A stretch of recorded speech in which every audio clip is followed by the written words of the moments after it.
And so I'm very pleased now to introduce our last speaker, Professor Zani Mahmoud from the Private University of Tunis, Professor of Public Law, who's going to speak to us on the topic of the individual complaints procedure to the Convention on the Rights of the Child, a critical review of optional protocol number 3. I think something that many of us have been waiting to hear about for quite a long time. So thank you. Thanks. Bonjour. Madame la Présidente, messieurs, dames, chers collègues, permettez-moi tout d'abord de remercier vivement les organisateurs de ce colloque pour l'invitation qui m'a été adressée. Je tiens également à la féliciter pour la pertinence du thème choisi qui coïncide avec le plan d'action européen 2010-2014 en faveur des mineurs étrangers non accompagnés. Je me réjouis d'être parmi vous et de contribuer par une modeste communication sur un sujet qui n'a pas eu un intérêt depuis son adoption, c'est-à-dire le protocole numéro 3 à la Convention des droits de l'enfant, un protocole qui a été adopté exactement le 19 décembre 2011 et dont la doctrine ne s'est pas intéressée, il n'y a pas eu d'écrit sur ce fameux protocole. Sachant pertinemment que la Convention des droits de l'enfant, avec ce 3e protocole, elle est un peu alourdie. Pourquoi? Parce qu'en 2000, les Nations Unies ont adopté déjà 2 protocoles. Un protocole sur la vente d'enfants et la prostitution enfantine, et un 2e protocole sur les enfants dans les conflits armés. Et ce 3e protocole vient compléter cet arsenal normatif. Ça veut dire quand on dit des protocoles à des conventions, il y a des obligations. Les États doivent envoyer des rapports sur tous ces protocoles et conventions au Comité des droits de l'enfant. Je vais essayer de résumer quelques points parce que je sais déjà, je vous remercie de votre présence. On est déjà un peu fatigué, la journée était assez remplie, donc je vais essayer d'aller à l'essentiel. Ma communication va être centrée sur 3 points. Le premier, c'est l'état des lieux au niveau international et régional par rapport à la procédure de plainte. D'une autre manière, est-ce qu'il existe au niveau régional et international des procédures permettant aux enfants, parce que c'est ça l'intérêt, de saisir des instances internationales susceptibles de protéger leurs droits. La Convention des droits de l'enfant, comme vous le savez, elle a été adoptée par l'Assemblée générale des Nations unies en novembre, excusez-moi, le 20 novembre 89. Elle est entrée en vigueur le 2 septembre 90. Actuellement, elle est ratifiée par 193 États. C'est le traité largement ratifié dans le cas des Nations Unies, mais ça ne veut pas dire que 193 États, ça veut dire que la Convention est respectée dans la plupart de ces pays, parce qu'il y a un grand décalage entre la pratique et la théorie. Donc, je dirais 193 États, quelque part, c'est un peu un tableau, je dirais Picasso, c'est un tableau quelque part original, mais à admirer, je dirais, sur le plan théorique. Sur le plan pratique, on voit que tous les États qu'ils ont ratifiés violent la Convention. Des dispositions de la Convention sont violées au quotidien. Donc la Convention, lorsqu'elle a été adoptée, elle ne prévoyait pas un mécanisme de plainte. Ça veut dire que le Comité des droits de l'enfant ne peut pas avoir un support autre que les rapports des États pour examiner est-ce que vraiment les rapports des États, c'est-à-dire les données recueillies par les États dans le rapport, est-ce que vraiment ça reflète la réalité au niveau interne? Pourquoi? Parce que la procédure de plainte permet à des ONG, justement, de dénoncer la pratique de leurs propres États auprès du comité. Et donc, lorsque la Convention a été adoptée, à ce jour, cette procédure de plainte reste quelque part chimère. Au niveau régional, ça c'est international, donc ça veut dire que l'accès des enfants à des mécanismes au niveau international, notamment au Comité des droits de l'enfant, susceptibles de les protéger, elle n'existe pas. Au niveau régional, notamment au niveau du Conseil de l'Europe, et ça peut-être, c'est ça l'intérêt, Au niveau du Conseil de l'Europe, la situation est tout à fait différente. Pourquoi? Parce que, en pratique, les enfants mineurs, au niveau du Conseil de l'Europe, ont la possibilité de saisir la Cour européenne des droits de l'homme sans la condition de capacité juridique, alors que, comme vous le savez, cette capacité est importante au niveau interne pour rester en justice. En pratique, les enfants mineurs, au niveau européen, ont eu la possibilité d'exercer leur droit de pétition devant ce qu'on appelait l'ancienne Commission européenne des droits de l'homme, dans des domaines qui sont couverts par la Convention européenne, c'est-à-dire des domaines comme la liberté d'expression, l'article 10 de la Convention européenne des droits de l'homme, ou le fameux article 8 qui parle du respect de l'intimité des enfants. Bien sûr, la Cour européenne des droits de l'homme examine, et c'est peut-être ça l'importance, examine de manière rigoureuse les requêtes qui sont présentées par des mineurs en tenant compte de 3 aspects. Le premier aspect, l'intérêt supérieur de l'enfant, que ma collègue vient justement d'analyser. Le deuxième point, leurs besoins particuliers. Et le troisième point, c'est la protection de l'anonymat des enfants mineurs. Donc, vous voyez, l'accès des mineurs, généralement par ce qu'on appelle un avocat ou un représentant légal auprès de la Cour européenne, est largement ouverte à ces enfants. Et dans le cadre du Conseil de l'Europe, il y a ce qu'on appelle la fameuse Charte sociale européenne. En 1995, le Conseil de l'Europe a adopté un protocole à cette Charte sociale européenne permettant la mise en place de ce qu'on appelle de plaintes collectives. Ça veut dire des réclamations collectives, des ONG ou des organisations d'employeurs et de travailleurs peuvent adresser au comité des droits sociaux des plaintes contre des États qui violent les droits sociaux des enfants. Donc en pratique, il y a eu pas mal d'affaires, notamment une affaire concernant la France en 2002, où la France a été sanctionnée par ce comité pour non-respect des droits des personnes handicapées. Si on va plus loin dans la réflexion, alors ça, c'est aussi ça intéressant. Au niveau de la Cour pénale internationale, il y a le statut de Rome, de la Cour pénale internationale, qui permet effectivement à des mineurs de participer à la procédure dans tous les stades de la procédure devant la Cour pénale par un représentant légal ou bien par un ancien juge ou procureur qui connaît très bien la procédure. Les enfants peuvent même aller donner, c'est-à-dire un complément d'information. Mais cette procédure est ouverte justement aux enfants qui sont victimes, des enfants mineurs victimes, je dirais, d'actes criminels, ou qui sont plutôt témoins. Donc, si vous voulez, sur le premier point, la conclusion sera très brève, c'est qu'il y a ce qu'on appelle un accès limité des enfants, aux mécanismes susceptibles de les protéger au niveau international, à l'exception bien sûr du Conseil de l'Europe. Le deuxième point, et puisque je dirais c'est le cœur du protocole de mon intervention, c'est le protocole numéro 3 à la Convention des droits de l'enfant. C'est un protocole qui date du 19 décembre 2011. Et depuis cette fameuse date, à ce jour où je suis en train de parler, le 24 octobre, il n'est pas entré en vigueur. Pourquoi? Pour que ce protocole puisse entrer en vigueur, il faudra 10 ratifications. À ce jour, il n'est ratifié que par 2 pays, et peut-être vous allez étonner ces 2 pays, parce que ce n'est pas des pays européens, c'est le Gabon et la Thaïlande.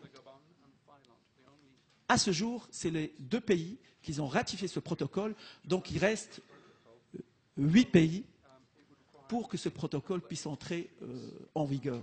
Et une fois ce protocole entre en vigueur, il prévoit 2 choses importantes. Tout d'abord, les plaintes, une procédure de plainte individuelle qui est ouverte aux particuliers et à des ONG qui vont dénoncer dans leur propre pays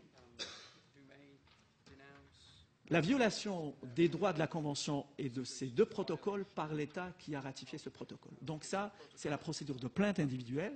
Et il y a une autre procédure que d'ailleurs, parfois je m'étonne parce qu'on la trouve dans tous les traités de protection des droits de l'homme, ce qu'on appelle la procédure de plainte étatique. C'est-à-dire un État qui dénonce un autre État pour non-respect des dispositions de la même Convention dont tous les deux États font partie. Pourquoi je dis ça?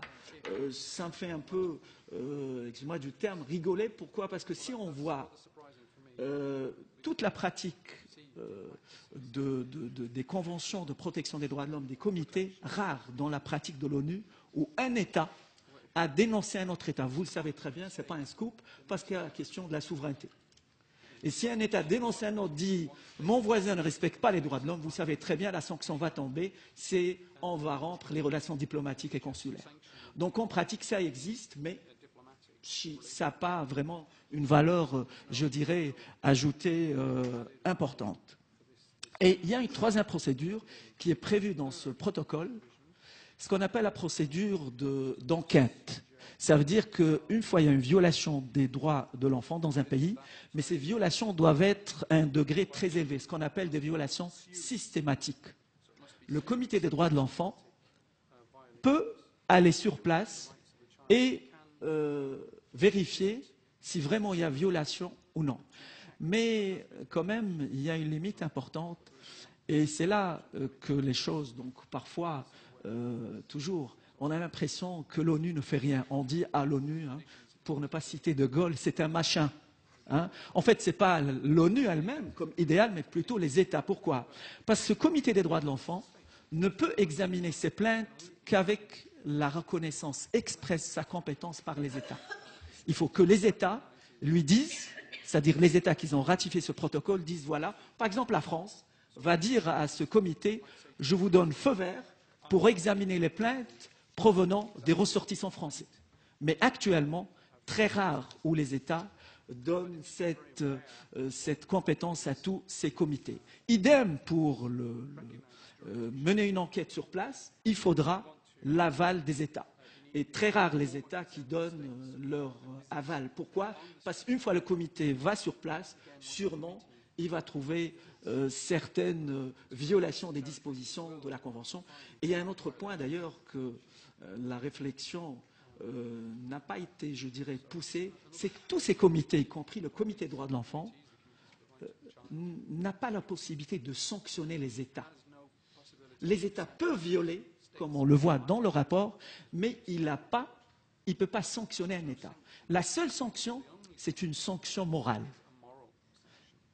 Et il fait cette remarque dans son rapport adressé à l'Assemblée générale de New York, puisque c'est un organe politique, dire voilà, l'État A ou B, il est défaillant, il n'a pas respecté les droits de la Convention. Donc c'est une sanction plus morale.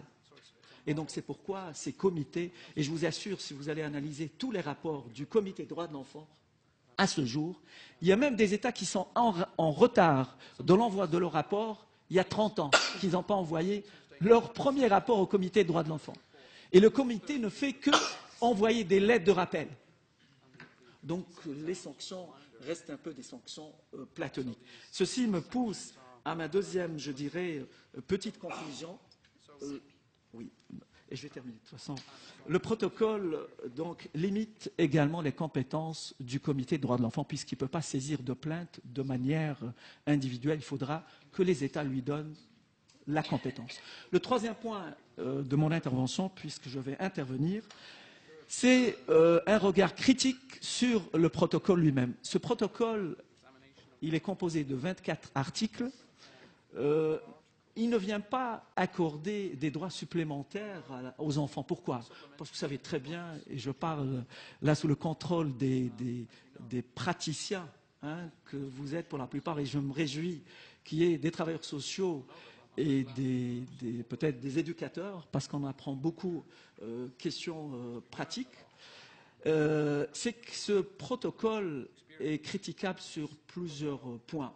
Je pense qu'il a été rédigé de manière hâtive, et déjà il y avait un compromis entre États. Il y a certains qui ne voulaient pas, par exemple les pays africains se disent, comment se fait-il traditionnellement, on ne peut pas permettre à nos enfants de saisir un comité pour dénoncer, par exemple, sa propre famille, en dehors de l'État dont on fait partie. Les pays asiatiques aussi. Quelques peut-être pays européens sont intéressés par cette procédure. Alors, si on analyse le protocole lui-même, quelques critiques. Premièrement, il ouvre la possibilité d'adresser à ce comité des plaintes individuelles de particuliers, mais quand même, il ne précise pas une question importante, et que j'étais d'ailleurs très attentif aux intervenants qui m'ont précédé. La défenseur des droits qui a parlé la première journée, j'aurais aimé qu'elle puisse préciser, puisqu'elle a parlé de la possibilité de saisine, mais on n'a pas dit les conditions de saisine. Parce que vous savez très bien, une question qui se pose, est-ce que c'est ouvert à tous les enfants? Est-ce qu'un enfant de 8 ans peut saisir? Ce qu'on appelle, est-ce que l'enfant est suffisamment mûr? Au niveau européen, le standard qu'on a mis comme âge, c'est entre 10 et 12 ans. On dit que les enfants sont un peu mûrs pour saisir peut-être un organe juridictionnel. La deuxième critique, c'est que ce protocole n'est pas ouvert aux réserves. Vous savez, les États ne peuvent pas dire « j'applique ce protocole et je formule des réserves ». Ceci explique que, d'ailleurs, peu d'États l'ont ratifié, c'est-à-dire on ne peut pas interdire aux États de ne pas formuler des réserves. Donc en pratique, je dirais, ce protocole qui interdit automatiquement les réserves explique pourquoi il n'y a que 2 États pour l'instant qui l'ont ratifié. Une troisième critique importante, c'est que ce protocole ne prévoit pas ce qu'on appelle une procédure de plainte collective, c'est-à-dire permettant à des ONG de le saisir. Pourquoi? Parce que dans l'avant-projet, les États n'étaient pas d'accord. Pourquoi? Parce que les ONG, vous savez très bien, il y a certaines ONG qui sont politisées. Donc c'est pourquoi on a dit non. Donc c'était fermé, la porte auparavant était ouverte, maintenant c'est fermé pour les ONG. Enfin, une quatrième critique importante, aucun article n'envisage la coordination avec d'autres mécanismes susceptibles d'intéresser aux enfants. Et il y a 2 mécanismes importants. La rapporteure spéciale de l'ONU sur la vente et la prostitution enfantine et le représentant du secrétaire général de l'ONU sur les enfants dans les conflits armés. Enfin, je dirais, et peut-être je vais fâcher ma collègue de l'UNICEF, vous m'excusez avec tous mes respects, je dirais qu'il ne faut pas tirer de conclusions hâtives sur ce principe, je dirais, la pierre angulaire de la Convention des droits de l'enfant, l'intérêt supérieur des enfants. Moi, je dirais que c'est une notion qui est un peu en pratique floue. C'est un fourre-tout, puisqu'on la véhicule à tout bout de champ, alors que la Convention elle-même ne comprend pas des critères déterminant c'est quoi l'intérêt supérieur de l'enfant. La solution, c'est qu'il appartient aux juges nationaux de déterminer c'est quoi l'intérêt ou l'intérêt supérieur des enfants dans les procédures impliquant des enfants mineurs. Ma conclusion, c'est que ce protocole numéro 3 à la Convention des droits de l'enfant est intéressant dans le sens où il renforce la fonction de contrôle du Comité des droits de l'enfant. Simplement, étant donné qu'il ne permet pas à des enfants de les saisir directement pour l'instant, donc je pense l'intérêt reste au niveau du contrôle du comité, mais pas aux enfants, c'est-à-dire les intéressés eux-mêmes.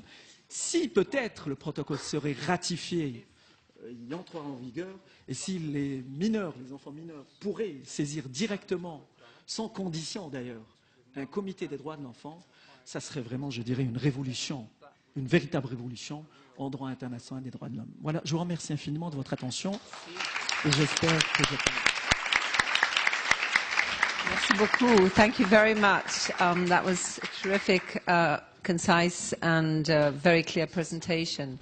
I'm going to actually now, I'm afraid, ask you to save your questions for informal interactions because we've only got a few minutes left, and I know that Daniel Sinovier wants to make some closing remarks. So, Daniel, do you want to come now? Or? We can have 5 minutes of questions? Oh, okay. So we have 5 minutes of questions. So would anybody like to pose a question to either of our 2 panelists?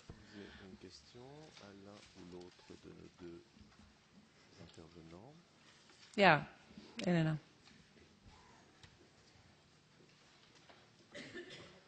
Merci. Moi, je voudrais vous poser. Ça marche, ça marche. Good. it does work. To ask you to, Jyoti, whether you can tell us more about the balance between the right to family unity and development rights, which I think is one of the most controversial issues when looking for a durable solution for unaccompanied children. Thank you. Yes, just to respond briefly, with regards to the balancing of those two criteria, the family unity versus right to development or education survival, it's something I think where, first of all, we want to say there shouldn't be an assumption that's an assumption for any option. So to stay in the host country or to be returned to the country of origin. So it's really, there's no assumption that one decision is better than the other or more appropriate. There's really an emphasis on an individual assessment in every case, which ideally should be informed by reliable country of origin information and a family tracing and contact with the family and family assessment. But it's really this emphasis that there needs to be an individual assessment.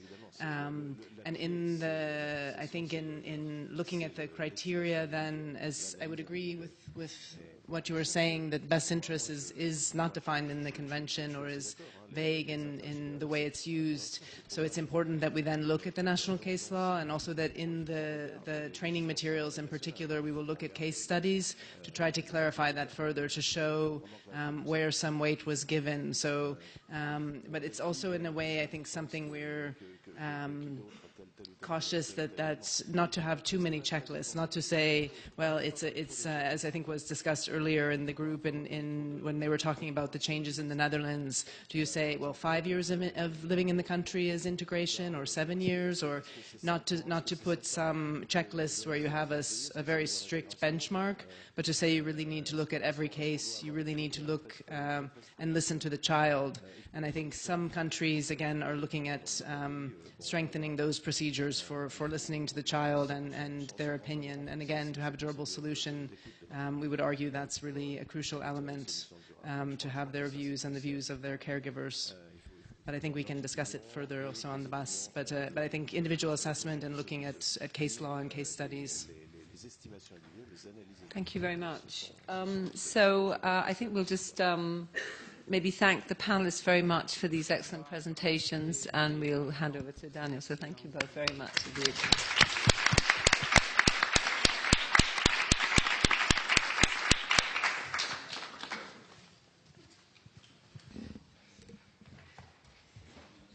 On arrive à la conclusion de 2 jours, 2 journées et demie, parce qu'on a commencé lundi soir, extrêmement riche et dense, où nous avons eu l'opportunité de partager les connaissances et les expériences d'un nombre de collègues, parce que vous avez été près de 45 personnes à présenter des communications, venant d'un nombre aussi important de pays, plus d'une douzaine. Nous avons eu un croisement de disciplines très riche, et on a eu des représentants avec différentes appartenances, principalement du milieu associatif et des acteurs institutionnels, mais aussi du monde académique. Je me réjouis de qu'on soit ensemble. Je pense qu'on doit continuer à travailler ensemble et apprendre les uns des autres et échanger les expériences. Je pense que les universitaires et les praticiens, les professionnels, on peut faire du travail ensemble et on peut se complémenter. On peut être complémentaires. Nous n'avons pas eu pratiquement de représentants des institutions qui décident, des décideurs. On a eu Madame Claveau de l'institution du défenseur des enfants. Je suis reconnaissant envers elle. Elle est venue, elle a participé à cette journée. Mais je regrette l'absence d'autres institutions. On ne les a pas invités, c'est vrai. Mais je pense que c'est aussi leur travail d'être ici avec nous, y échanger et qu'on discute ensemble. Les mineurs isolés étrangers en France, les mineurs étrangers non accompagnés dans d'autres pays, et les mineurs séparés, subissent les conséquences liées à les statuts des migrants et bénéficient difficilement de leurs droits en tant qu'enfants. Je pense que ces colloques et toutes les présentations et toutes les expériences qui ont été exposées sont un bon exemple. Si la migration des mineurs isolés est un phénomène relativement récent, mais déjà consolidé, la Commission européenne le reconnaît dans son récent rapport de mi-parcours d'évaluation du plan d'action 2010-2014, les autorités aux différents niveaux impliqués continuent à peiner pour trouver des solutions adaptées et conformes à la législation. Ces colloques montrent alors la nécessité de continuer à travailler. On a des travails, j'estime, et travailler à différents niveaux, institutionnels, associatifs, académiques et citoyens, afin qu'on puisse contribuer à trouver de véritables solutions. Je pense qu'on doit travailler en réseau, on doit échanger nos expériences, on doit continuer à combiner les disciplines et les approches. On doit apprendre des pratiques et des programmes qui fonctionnent dans d'autres contextes et on doit rassembler nos voix pour dénoncer les abus, la violence et la maltraitance qu'on a aussi évoquées pendant ces 2 journées et demie. Dans cet objectif, nous avons une réunion de travail demain pour constituer un réseau international. On a appelé ça une plateforme d'experts. Donc, on a cette volonté de travailler en réseau et d'avancer pour trouver ce type de solution. Donc, même si, évidemment, tout le monde ne peut pas être présent pendant cette réunion, on fera le nécessaire pour faire partie des conclusions de cette journée. En parallèle, comme il a été annoncé lors des allocations d'ouverture, des discours d'ouverture, on a un projet de création ici dans ce laboratoire, dans cette maison, d'un observatoire européen sur la migration des mineurs. Donc, cet observatoire prétend continuer le travail qu'on a fait pendant le projet Poucafreux, c'est-à-dire un travail de recherche, un travail de formation des professionnels et un travail de constitution des réseaux. Pour l'instant, on a un financement pour lancer ce projet, modeste, mais on essaiera de trouver les moyens pour que ce soit pérenne. Dans cette quête, dans cette recherche de solutions, nous estimons que les propres mineurs isolés concernés doivent impérativement être impliqués. Nous devons les écouter et prendre en considération leur opinion. Nous devons adapter nos réponses à leurs vrais besoins et prendre en compte la complexité de leur histoire personnelle et la multiplicité de leurs profils et circonstances. Nous devons continuer à travailler pour eux, mais aussi avec eux. C'est la fin de la conclusion. Je vous dis dernièrement, au risque d'être lourd sur les casques, s'il vous plaît, ne partez pas avec les casques. Voilà, ça peut nous poser des soucis financiers, donc on aura moins d'argent pour continuer à travailler sur nos projets. Et puis bon, je remercie tous les intervenants, tous les publics, les comités d'organisation, tout le monde qui a fait possible ces colloques, les interprètes qui ont fait un boulot exceptionnel. Donc je demande un petit applaudissement pour eux.